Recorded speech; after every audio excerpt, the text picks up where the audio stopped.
Mommy told me something a little girl should know. It's all about the devil, and I've learned to hate him so. Hello, and welcome to the Final Girls podcast, where we explore the intersections of horror film and feminism. In this first series, we're bringing on special guests to dive deep into film and TV shows with witchcraft at the heart of them. I'm Anna, co-founder of the Final Girls and your podcast host. More people are watching more movies than ever, and horror movies at that, which is silver lining, I guess, considering the trying times we're living through. And, we're quarantined, locked down, staying at home as much as humanly possible. And we really hope you're safe and sane out there. We'll keep going with the Final Girls. A lot of our real life plans are put on hold at the moment, but we're working on bringing some digital treats to you, and we'll definitely keep the podcast going. In this episode, we're going to tackle a genuinely terrifying, quite creepy little film, The Autopsy of Jane Doe. It stars Brian Cox and Emil Hirsch as the father and son coroners who experience supernatural phenomena while examining the body of an unidentified woman, hence the name Jane Doe, who's played by newcomer Olwen Kelly. The more they uncover about Jane Doe, the spookier things get. And I won't say more. I say this a lot on this podcast, but this is definitely one to watch with as little information as possible. Don't even watch the trailer. It's a wild ride. I'm joined in this episode by producer, presenter, and podcaster extraordinaire Louise Blain, host of the Killed podcast and contributor to many others. We're recording all of our episodes remotely now for obvious reasons, so in bits the audio might be a bit iffy. We'll be spoiling the film pretty early on in the episode, so if you haven't seen it before, it's available on several streaming platforms out there, and I definitely recommend it. He sees me on my knees. So if you're full of trouble and you never seem to win, just open up your heart and let the sun shine in. Louise, I'm so excited to do this with you. And this is actually the first conversation we've ever had. And it happens to be a podcast recording. Just very appropriate. It's amazing. I'm so excited to be here. So excited to be talking about this movie especially. But you especially. I've been following you on Twitter and just been like, so cool. Okay. It's all so cool. It's that way when you finally get to speak to someone that you've especially been listening to on other places, and you're like, Same. This is exciting. Very much same. When and we can fangirl now for a second. Yes, we can. This is cute. I might keep it in. When I heard you talk about with Becky and Mike on the Evolution of Horror podcast, when I heard you talk about The Craft, I was like, oh my god, this woman knows her witch stuff. I mean, I know my craft stuff now, but that was it's a really fun topic, isn't it, to totally dive into and take to bits. It can go in any direction as well, because it was fun, because when I was on the Evolution of Horror, in that same day with Mike, I got to talk about the witches as well as The Craft, and it was like talking about two entirely such different movies, but it just goes in every way. And obviously the film we're talking about today goes in a completely different way again, so it unfolds. It's great.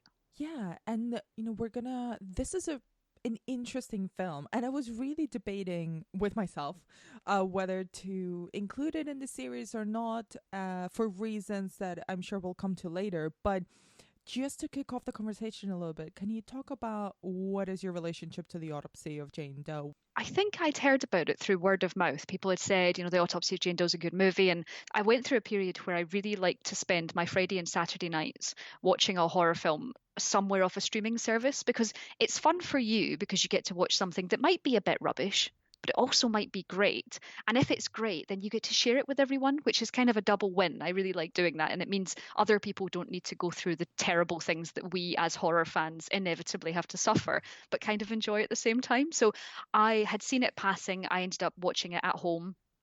And, from start to finish, it was just this wonderful surprise of a horror movie. And I think before we go into any sort of details on it, I think what I love so much about it is it's like one of those bottle episodes of TV. It's so self-contained and perfect, and nothing goes unused. Everything from the start to the end is signposted beautifully, but not in a horrible way where it smacks you about the face and says, hey, we're Chekhov's gun, but in a nice, lovely, almost comforting horror movie way. And then it takes you in a completely different direction and you still ride with it. And it's really scary. Before we go into the detail of it, and I should add that this is entirely a spoilerific zone, so we're going to go into what happens through the entire film. But did you expect it to be so good? Because on the surface, and without the word of mouth, potentially, it could look like just a trashy, cheaply made, horrible B-movie. Yeah, I mean, expectations-wise, anything called The Autopsy of Jane Doe, and I think something on Amazon has called itself something similar, like The Corpse of Someone. I think people have immediately tried to copy it. But I think from that title, it doesn't really, I suppose, do itself any favors. But at the same time, that is what the movie is. It's very Ronseal and it does what it says on the tin. It is an autopsy, but it does that wonderful thing of what the people working with a body are then doing is solving a puzzle. And the puzzle happens to be a horror film. And that is an absolutely enticing hook that never really lets go. It's such a surprising film, isn't it? I think first saw it at the London Film Festival at a daytime screening. One of those, oh, I've got some time at 11 a.m. on a Tuesday. Oh, I'll go see this. It's in the cult section, which is always great. And zero expectations. It looked fun, but simple. And I remember being genuinely scared. Like, I jumped a couple times and I was so surprised by, like you describe it, in the sense it's perfectly compact, and it almost worked for me as a really good episode of CSI. Yeah, that's it. And I can't believe you saw it in a cinema, because seeing it in a cinema, it genuinely frightens me. I watched it again last night. I didn't turn my lights off because I was like, I'm just going to keep the lights low. I got Alexa to turn the lights to quite dim, and we watched it together because we're in our current situation. And I was genuinely afraid again. That bell, which we will go, I imagine we're going to talk to about, that bell, that really bothers me. If someone just walked past ringing a bell, like just casually, like, it's not a Christmas bell. It's a horrible bell that sits on a corpse's toe. So shall we talk a little bit about what makes this film so scary? Yes. You mentioned the bell already, but let's go into the bell. So the bell is introduced very early on because obviously we get to know these characters. We get to know Emile Hirsch and Brian Cox's characters. And I think it's actually a really interesting introduction to them, where obviously Emile Hirsch's girlfriends come in and she's like, oh, let me see the horrible stuff. And what's interesting is that she's kind of us. She's you and me. She is what would happen if we had someone who had that. We're like, oh, but can you just show me? Can you just show me what you do? And you don't know how you'll feel about it, but you do want to check. So the bell comes in when she says, hey, show me the corpse. And they wheel out one of the three trays, the three storage trays. And one of them has a bell on the toe of a corpse. And you learn a little story of making sure that they're dead, which also kind of ties in with that kind of the amazing thing that I know they used to do in sort of Victorian times of the bell that used to stretch up from the coffin and up into the graveyard.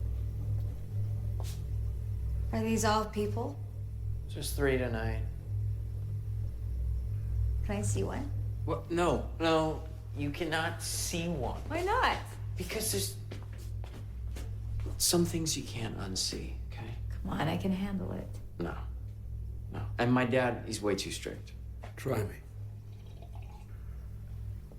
So, what'll it be? Oh, are you serious? Are you? Hell yeah. Pick one.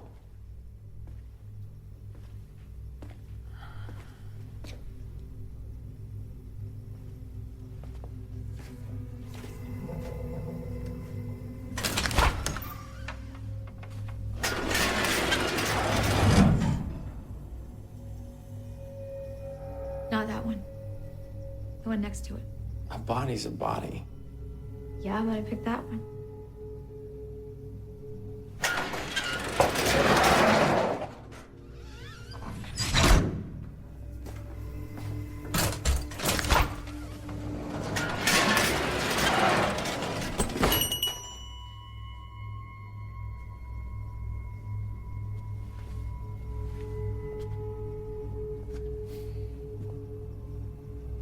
What's that for? Make sure he's dead. There used to be a time it was hard to tell a comatose person from a dead one. So coroners tied bells to every body in the morgue. So if they heard a ting, they knew somebody down there wasn't quite ready to go. So why do you have one? I'm a bit of a traditionalist.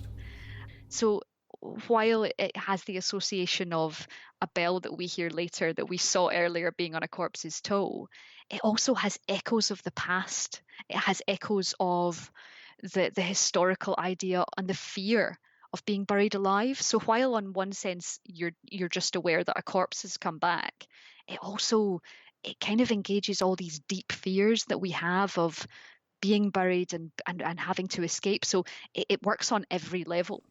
Absolutely. And then it also becomes a very simple narrative tool where very, very low cost, this very innocuous sound that suddenly becomes a threatening sound, because you know that in the context of the film, if you hear that little bell ringing, a corpse that should be a corpse potentially might not actually be dead or might be undead, which is that kind of interplay between, is this a zombie movie? Is this a supernatural movie? Is this a crime thriller?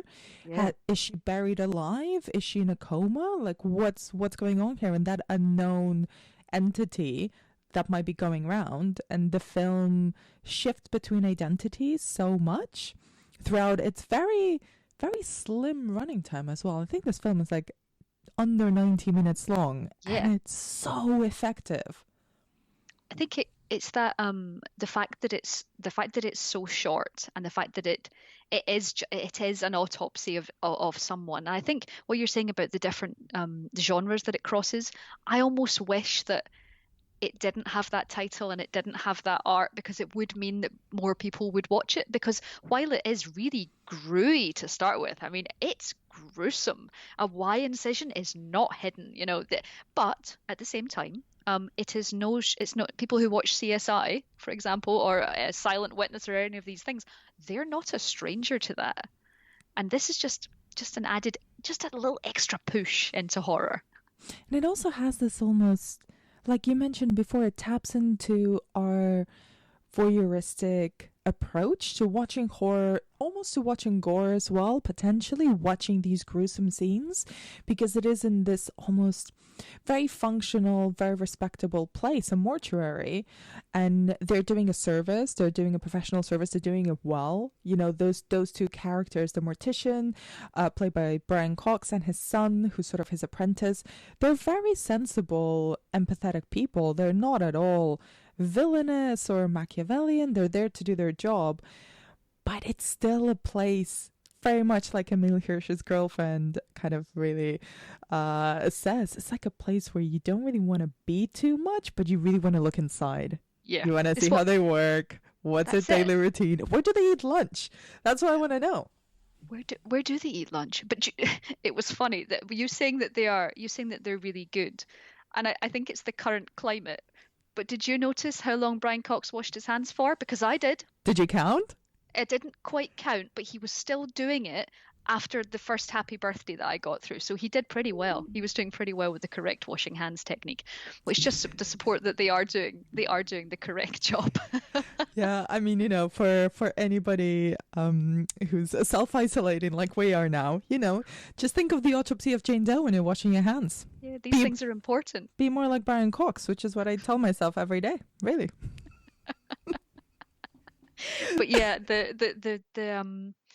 I like the fact that they're doing their job. I think that's part of it as well. And it normalizes it, because what we have in horror is corpses are scary, corpses are bad, corpses are dead things. And those are they're all true.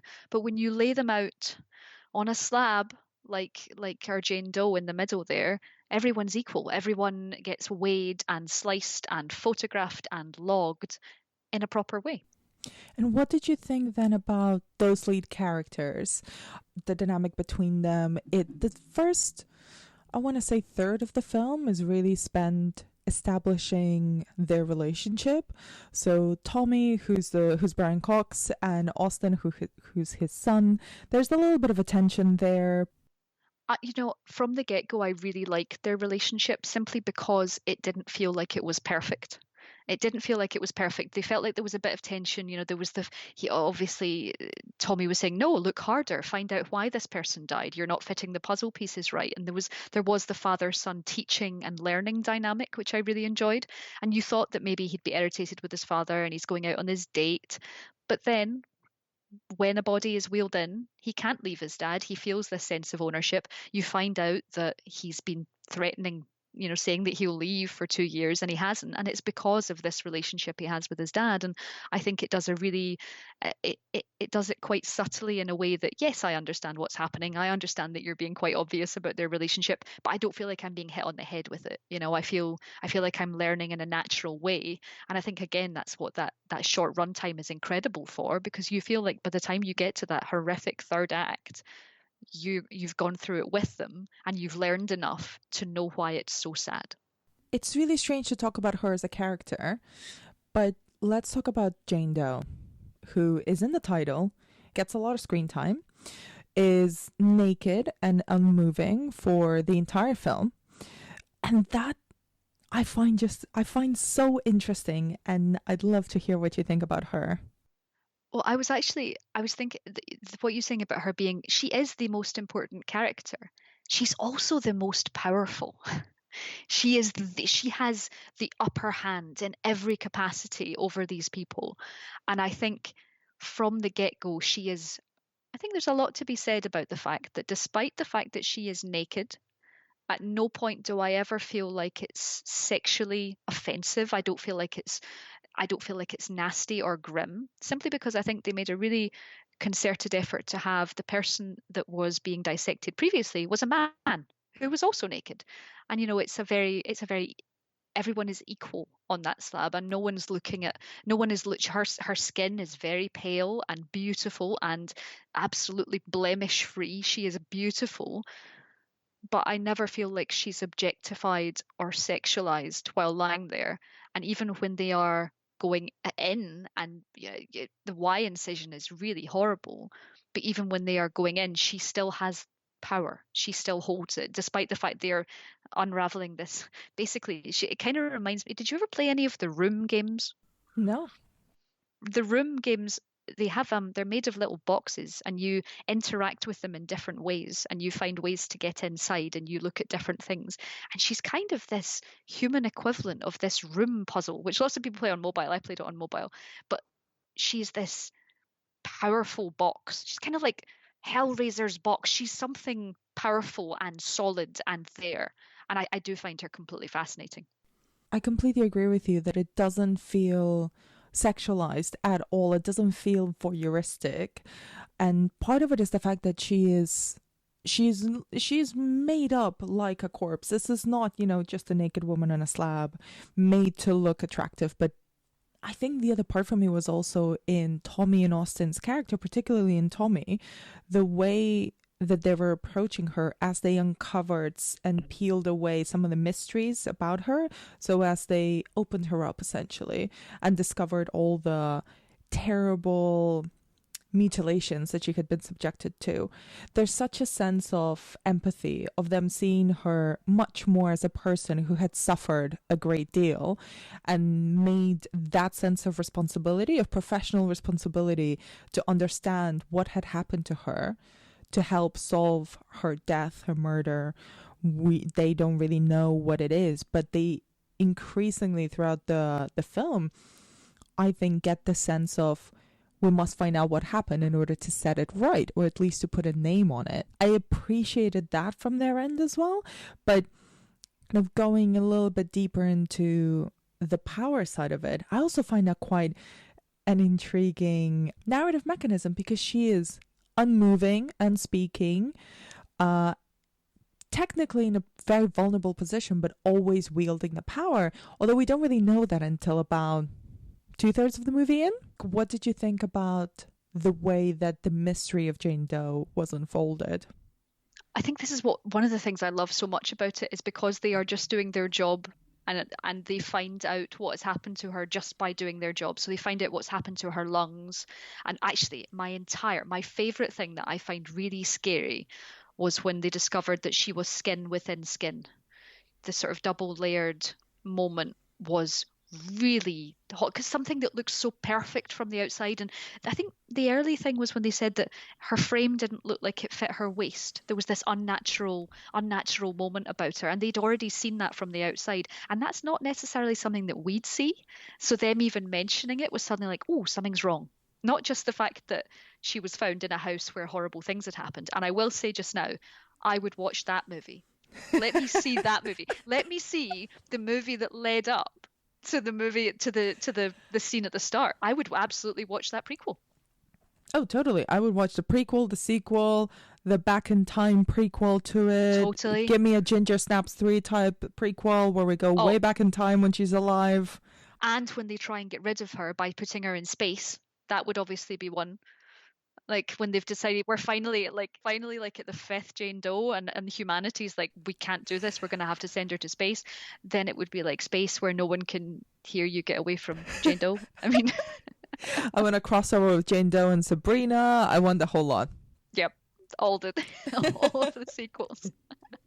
Because obviously there's no action in how we unfold Jane's mystery. So one of the things that really struck me was actually the language. The way that they described the mystery of Jane and the things that they learn about her as they perform the autopsy. So kind of what did you make about this quite graphic, quite clinical descriptions of the sort of torture that people, and especially women accused of witchcraft, would have been subjected to? I think that's a really interesting point. When I think, again, the placement of it in a non-emotional landscape really makes a massive difference, because it's left to you to infer. And we do infer. I don't think you can help the fact of when he's very, very clear and Tommy's drawing out on a blackboard, very obviously. I love the fact the way that's structured is the close-ups of him drawing the chalk, the lines, the arms, the legs, and suddenly that's very evocative. Sure, it's a blackboard, but we are learning about the most intense form of suffering via a blackboard. So while there isn't direct action on screen, by its very nature, we are imagining something far worse. It's doing the best thing that horror movies do, isn't it? Giving you a dark room and making you imagine what's in the corner, and what you imagine is in the corner is so much worse than what could ever be shown, you know? So I think that's exactly why it's so evocative and so effective, because we don't really leave that room. We don't leave their underground home, but in our minds, we really do. We mentioned before, but this film is not really marketed or positioned or looks like a witch film on the surface. It's very much one of those, what I like to call the secret witch film. Yes. Where it's like, it doesn't look occult themed on the surface, doesn't look supernatural, doesn't look witchy, and then boom, you find out that the whole point of the film is that there's some witchy business going on. I think Hereditary is one of them as well. Kind of, how do you think this fits into our idea of witch films, into what I've been calling, after almost 20 episodes of this podcast, the witch canon? The witch cannon. Oh, wow. The witch cannon. You know, the mental image that I have for a witch cannon is a cannon that's firing out, like, you know, the witch from, is it Meg and Mog? Yeah, definitely. That's a cannon firing that. I think I think what's particularly interesting about the way that Autopsy of Jane Doe covers witchcraft is the idea that it's not someone that willfully became a witch, that willfully took power. You know, where we see a lot of witch films is someone that has either been potentially born into having supernatural arts, or having trained in order to be the power that they have, or suddenly invoking and realizing who they are inside, walking out, you know, naked into the clearing in The Witch. I'm really thinking about that taking of power. That's not the case here. Jane Doe was made this. Jane Doe was an innocent woman who was put through horrific torture and turned into a monster, who then took revenge on what humanity had done to her. And I think that's the big switcheroo. That's the big change. You feel suddenly, and I think, interestingly, I think Tommy, the performance from Brian Cox, I'm hitting the microphone, the performance from Brian Cox, he is completely empathetic to the discovery that this is what humans did to her. This is what happened to her. We made her this way. She is taking her revenge. And I think he understood. I think he got it. I think instead of being, no, we must fight the monster, which his son is very like, oh, there must be a way to stop it, which is the traditional horror movie third act of how do we stop the attacking thing. Tommy's very different in the fact that he realizes that this isn't her fault. This is just who she has become and what she has become. And that just happens to be someone that is angry, understandably. That's so on point. And there's a lovely sort of monologue from Brian Cox in the film as well, where he talks about the nature of rituals, the ritual of even subjecting her to that torture, and the fact that it backfired and transformed her into this monster, this witch, and that she was then reenacting the ritual against them because they're the ones that she's now in contact with. So her revenge knows no bounds. She's just gonna torture whoever she comes into contact with next. Fitz.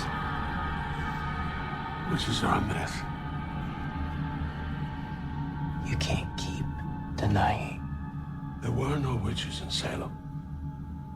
There were kids, young girls, falsely accused, wrapped up in hysteria, one pointing to the next, who pointed to the next. But they were all innocent. Only they didn't hang her or burn her at the stake. They tortured her mercilessly. The ritual didn't work.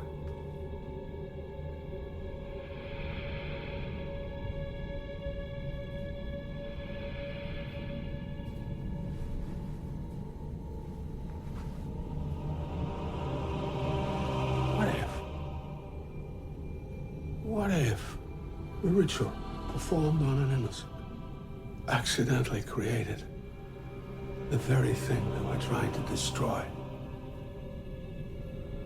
Everything they did to her, everything we've done to her, she can feel it. She wants us to feel it too.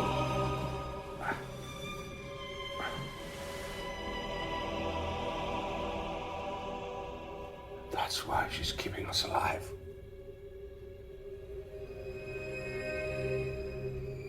This is our revenge. This is our ritual. I loved the ideas that he wrote, that he raised up around rituals and the meaning of those. And I wonder what you thought of that, because it seemed almost to be implied that it was a compulsive thing. That even both in the persecution of witches, when Salem was brought up and as the most recognizable, association for witch trials in the world, but he seemed to be implying in that monologue, I think, that there's an element of just madness to those rituals. Like, they're compulsive, they're not really thoughtful, which sort of goes in contradiction with the idea of spells, or of witches performing something that's quite deliberate, quite specific, that has repercussions. And that whole idea of whatever you put out into the world as a spell or a ritual or an invocation will come back to you threefold or whatnot. So what did you make about some of the larger ideas around rituals and witchcraft that kind of rise up from this? I think the ritualistic aspect of it, I haven't thought exactly about it in the wider sense, but I completely agree with you. The fact of the power of directed spells is particularly interesting. But I do think that despite the fact that she's not animalistic, but it's the explanation that you would use for saying maybe a shark went to a beach. No one would say it was the shark's. No one would say that is an evil shark. It just happens to be a shark that has reached a beach and is eating, and if someone lost their life, that would be horrific. But no one says that is a villainous shark, because it's nature. And I think that's the important thing. She is a force of nature. She is a force of supernatural nature, but she's still a force of nature.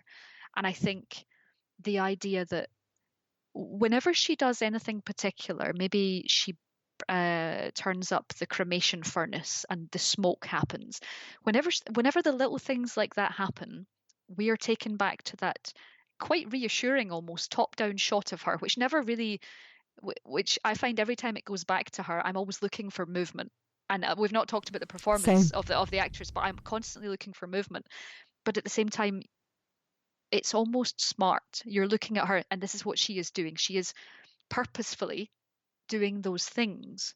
Those things are happening. She is bringing out the guy with the bell on his foot. She is standing in the shower. She's all of those things while simultaneously lying on that slab.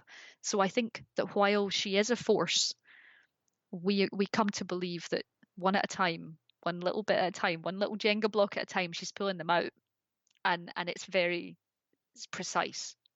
What do you think about her powers? Yeah, she's godlike. She's literally a goddess. She can do everything. She can bring back the dead. She can cause hallucinations. I think what's especially interesting is that moment where the bellman, and it's finally got into this sort of state of complete panic where he's staggering down that corridor, and we're all feeling, oh gosh, this is terrifying because it's finally ramped up to this moment. But the fact that it then was his girlfriend, and she can cause total hallucinations, which is hugely powerful. I mean, terrifyingly powerful. And you'd kind of hope that it would just be in that small environment, but you don't know how far it can reach. You don't know how many radios she's going to twist to that particular song. I love the analogy of the radio twisting to a particular song, because that's what she does. There's this song that keeps coming up and becomes increasingly creepy because you know that once it comes on, she's going to do something. Yeah. And it's interesting because at the start of the movie, when it's kind of a sort of a father-son montage of this is what we do, which is sawing up bodies and all the rest of it, while they're listening to the radio. And that normalizes it as well. That really sets the tone for this is just all in a day's work. So what's really interesting is that the twisting of that to suddenly she even has the power over the music as well. She takes all of the control. No longer are you just doing your job while splatting stuff into bowls and all the rest of it, which is still what they do. She's taking control of all of it. All of it is hers. Everything of the rest of that movie belongs to Jane Doe. So let's talk about the performance then. So Jane Doe is played by Olwen Kelly, who I'd never seen before in a film. What did you make of her? Oh, I think it's so obvious, the fact that it is a real person, not a prosthetic. I think that's really, really important. And obviously they had to change things for getting in various places, but I think the fact that she is a real person with real eyes, and it's interesting because initially when you watch something like that, you think, I'm going to make sure you're not breathing. That's the test I'm going to have for you. I'm going to watch to make sure you're not breathing. I'm going to watch to make sure you don't see that heartbeat in the neck. But what I found even more impressive was knowing that it was her most of the time. I love the fact that she said she practiced yoga and various things in order to get into a sort of meditative state that being a corpse required. You'd never say that a performance of a corpse is a big deal. You kind of you throw the Saw corpse as just like, well, that's obviously been a fake thing all the way through. But she is real, and she's the most human, evocative corpse of. That's the strangest thing to say, but it also feels true. I mean, with that amount of screen time, she probably has more screen time than any other corpse, except maybe Laura Palmer. Yeah, we should definitely combine to create the power of some kind of list of corpses with the most screen time in movies. I mean, there is that trope, and there's actually a really good video essay about this, about the idea that any kind of thriller or crime story or a lot of horror films all start with a dead girl's corpse. Yes, everybody dies first. Yeah, but it's usually kind of, the dead body of a young woman especially usually is the inciting incident that then generates the story or the film or the series or whatnot. Yeah.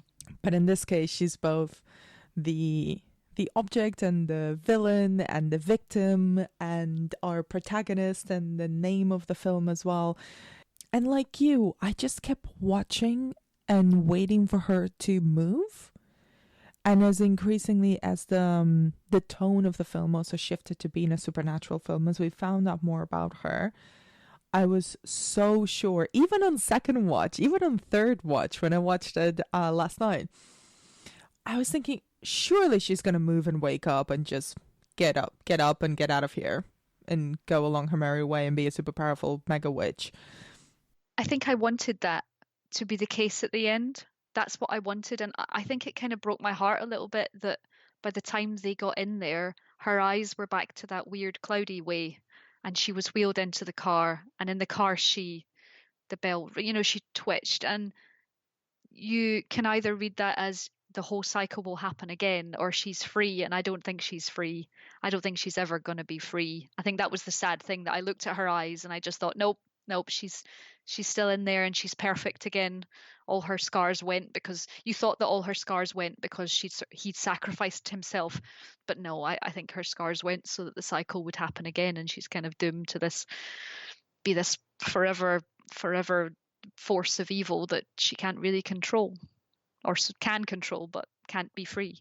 She's an interesting update to the idea of a vengeful witch, because there's so many examples of that. Even everything from like Hocus Pocus, where they come back from the dead and they want to take revenge on the town and eat all the kids, or Black Sunday, where she also comes back from the dead to avenge the people who burned her at the stake and tortured her.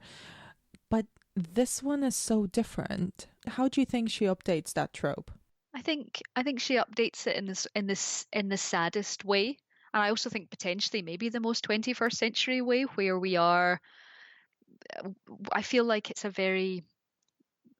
I like the idea of the camera being set up in the room. And I don't know why I like that so much, of it all being filmed and it all being documented. And it was almost a sort of horror film within a film that way, where I just feel desperately sad for her and terrified of her all at once.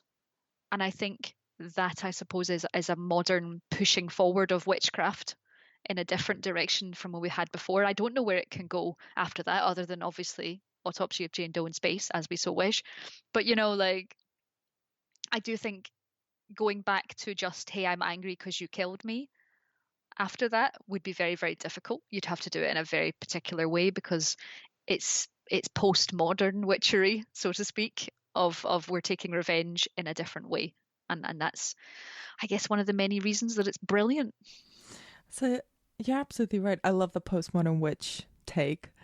I love also the idea that there is no ending. Like, it almost is quite an interesting meditation on revenge and revenge films in general. Usually there is, this cathartic moment of she kills the people who wronged her or tortured her. But in this case, well, she's killing people who had nothing to do with it, and she's not going to stop. But it's that element of, no, her anger is against everyone. Doesn't matter who they are. It's against the whole world. And I love that moment where Tommy uses the first person. He's like, no, we did this to her. And he's not talking about, himself or his son. It's a more general kind of, we as a society, we as men, we as people did this to other innocent people, and I get it. And maybe I'm not personally responsible, but I'm going to take the suffering and take the revenge, because to a degree we deserve it in a way. And I thought that was quite provocative in a sense, because we're asked to feel sad and empathize for this witch who's taking revenge on people who did not wrong her. I think Tommy feels like he has wronged in his life, and the fact that they have that incredible discussion when they're in the lift, and they talk about his wife and the mother, who obviously, despite the fact that he called her ray of sunshine, is suggested that she was depressed and took her own life, was the suggestion that he never saw her pain. And I think for him to then recognize not just the physical pain of someone else, which is almost easier because it has that scientific backing of his job. That's the easy thing for him, isn't it? Is seeing direct causation, and the fact that he couldn't see into her mind to see that she was suffering and in pain, if not outwardly. For him to recognize the idea that someone was causing pain because someone had wronged them. It was facing his own demons in the shape of a real demon, so to speak, you know. And I think that's why we really, really suffer with him that way, because he's almost learned his lesson, and his final sacrifice trying to save his son is for love, because he's already seen someone else suffer when he didn't do the right thing, or what he felt wasn't the right thing. And for him then to say, hey, take me instead, and just not happily endure, but opt into that, it's really emotional. And I feel like he's a really empathetic character, and especially one that you wouldn't expect to see in this kind of movie. That's beautifully put. Let's see what half a Jen does. Just to start wrapping up a little bit, what did you make of the double ending? I'd forgotten that this film had kind of two endings to it, because in a way for me it sort of ended once she'd murdered everyone in the mortuary. But then I forgot that's extra bit where she's taken out by the police and they discover all the crimes and they're trying to figure out what happened. They obviously won't, and we see the beginning of a new cycle. I actually I really like that. In my own head, I would have preferred to have the conclusion that she was now released. You know, mentally that would be the thing that I would like, because I don't know if you're the same, but I always find that we watch horror films, but they always have surprisingly happy endings. They always they really do. They reach, I think especially in times like just now, I think I really can suggest to people to watch horror films, potentially not in zombie infected movies, but different horror films to experience. I think I was watching in Eli Roth's History of Horror, I think it was Joe Hill that said horror is an exercise in extreme empathy. And I really feel that. It is that. We go through things with characters and we feel this catharsis when we finish a horror film. So I would have reached my catharsis within the movie had it finished there. But at the same time, I especially enjoyed the fact that the police chief, who we'd seen at the start walking around the crime scene and going, oh, it's a bit weird, I liked the fact that he said, get this body out of my county, because he understood that she was something else.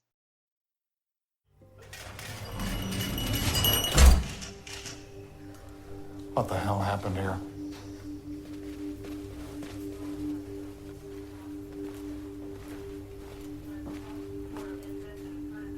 What do you want to do with her? Get her out of here. Already got a car waiting. There's that funeral home over in Roxton. Get her out of my county. Take her over to VCU. Let Board Lamont deal with her. He didn't even want her in the state anymore. He wanted her gone. And I think that was almost like a little, he knows something's off. And I think that's a great big horror tick. Rather than people going, oh, everything's fine here, I'll definitely go down this dark corridor. He was not that character, and it was worth it for his reaction. I love it. You're so right. It completely... I'm just laughing to myself because I'm sort of remembering that moment, and you're so right. He so instinctively knows that there's something off, but he doesn't even want to investigate. No, he's out. It's such a deceptively simple movie on the surface, but then there's so many different elements to it, isn't there?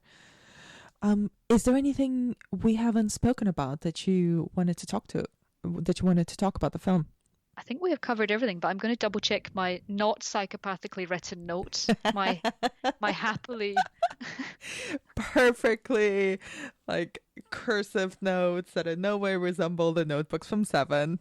No, absolutely not. But I do have things I do have notes on my phone like that Y incision though. I mean, I just wrote that. I just wrote that in my phone. And then with no explanation, some things you can't unsee. I mean, I'm sure that was really important to me at the time. But I did say he washed his hands. That was that's what he said to her. That was Tommy to the girlfriend who is us. Really, yes, that's because it. Yes. If there's any character that I empathized with, and I'm not sure if you're the same, I have the inkling that you might be. If there's any character in the film that I empathize with the most, it's the girlfriend, because I would 100% date someone who worked in a mortuary just to go. Yes. Yep. And be 100% asked to see the corpses. Yes. Just the once though, because after that, no, absolutely not. Yeah. No. But I think one thing I will say is, because it's in such an enclosed environment, because it's like that bottle episode, what I especially enjoy is the little moments, like the sort of extreme close-ups of, I think there was a fly at one point, the fly that came out of her nose flew into the flycatcher and died, and it was like such a sizzle, and that was such a good example of everything in that movie being there for a reason. Every sound, every shot, nothing felt, there was just enough of the sort of almost the minimalist shots of them being far away and doing their job, but then there was the little close-ups that really hit home every time. So every sound, every extreme close-up, they all mattered. And I think that wraps it all up to say, again, they were suggesting the sort of, here's the bell, here's the horrible caved-in face, here's this, the horrible stitches that keep that the mouth closed.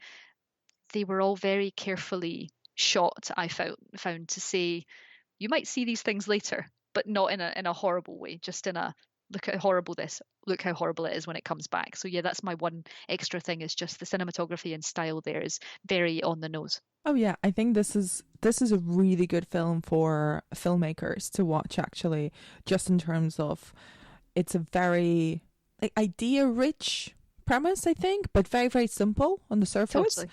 Yeah. So compact, so one location, very, very small amount of actors, very small amount of effects. Really, a lot of it is just crafty storytelling, really good sound design, and intense attention to details without kind of going overboard or building too much or presenting ideas or questions or even little winks that then are never answered. Like, everything has a place, like you said. Yeah, I think that's kind of it's something that I found when I watched St. Maud, because Rose Glass had made shorts before, and this was her first feature film. And it's not obviously this director's first feature, but it is compact enough that it could be a short. There's no waste. And I think that's exactly what this is, of, hey, you're going to watch something for an hour and 26 minutes and you're not going to blink. Just as if you'd watched it if it was in 9 minutes. And that's, I guess, the best review you could have of something, right? You forgot to eat or do anything in the middle. I mean, I feel now like that's a wasted tagline for the Autopsy of Jane Doe: 86 minutes without blinking. Yes. Oh, they can take that. That's a quotable. The re-release. Yeah. For, prior to all the sequels that we've pitched. So yes. So we've got Jane Doe in space. We've got the origins of Jane Doe. And we've got another sequel in another state. Oh, and then Jane Doe in Europe. Yeah, of course, on tour. Euro trip. Yep. Yeah. Mm-hmm. Louise, thank you so much for your time and for your insights. Honestly, thank you for having me. No, it's a pleasure, and I hope we can do this again. Me too. Where can people find out more of your work? You can find me on Twitter at shiny_demon. And you can also find me on my podcast, which is Kilt, which is KILLT. Otherwise, you'll find more tartan than you were bargaining for, but it is a true crime podcast, and it's only had one episode so far, with episode 2 coming, so please check that out. Awesome. Thank you so much. Thank you. And that's it for another episode of the Final Girls podcast. Please do rate and subscribe on iTunes, Spotify, or wherever you get your podcast. You can find more about what we do on thefinalgirls.co.uk and follow us on Twitter, Instagram, and Facebook at thefinalgirlsuk. Let us know what you think of the podcast by leaving us a review. It really helps, and we just want to know what you're enjoying. You can also get in touch with us on hello@thefinalgirls.co.uk. You can follow Louise on Twitter at shiny_demon, and I am on Anna B. Demented. Thank you for listening, and stay tuned for more witchy goodness next week. And frowners never win, so let the sun shine in. Face it with a grin. Open up your heart and let